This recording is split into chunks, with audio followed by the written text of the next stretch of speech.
ભાવનગર જિલ્લાના સિયોર તાલુકામાં ફરી એકવાર જ મેઘરાજાએ ધમાકેદાર એન્ટ્રી કરી છે. તો સિયોર, ટાણા, વરલ, થાળા, અગિયાણી, પીપરલા, લવરડા, બુઢાણા સહિતના પંથકોમાં વીજળીના કડાકા ભડાકા સાથે ધોધમાર વરસાદ ખાબક્યો હતો.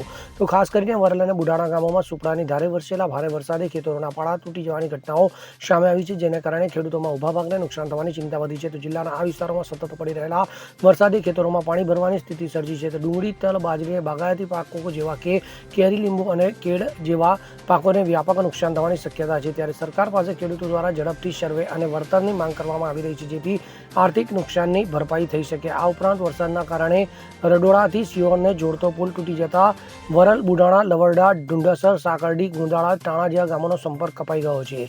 આ સ્થિતિને કારણે સ્થાનિક લોકોને અવરજવરમાં મુશ્કેલીઓનો સામનો કરવો પડી રહ્યો છે. તો હવામાન વિભાગ દ્વારા આગામી દિવસોમાં પણ ભાવનગર જિલ્લામાં હળવાથી મધ્યમ વરસાદની આગાહી કરવામાં આવી છે, જેના કારણે ખેડૂતોની ચિંતામાં વધારો થયો છે. તો ખેડૂતો અને સ્થાનિક વહીવટીતંત્ર દ્વારા આ પરિસ્થિતિનો સામનો કરવા માટે તાત્કાલિક પગલાં લેવામાં આવી રહ્યા છે. Bureau report, CN24 news. હવે જુઓ દેશ દુનિયાની તમામ ખબરો તમારી આંગળીના ટેરવે. ઉઠાવો મોબાઈલ અને Google Play Store પરથી ડાઉનલોડ કરો અમારી CN24 ન્યૂઝ મોબાઈલ એપ.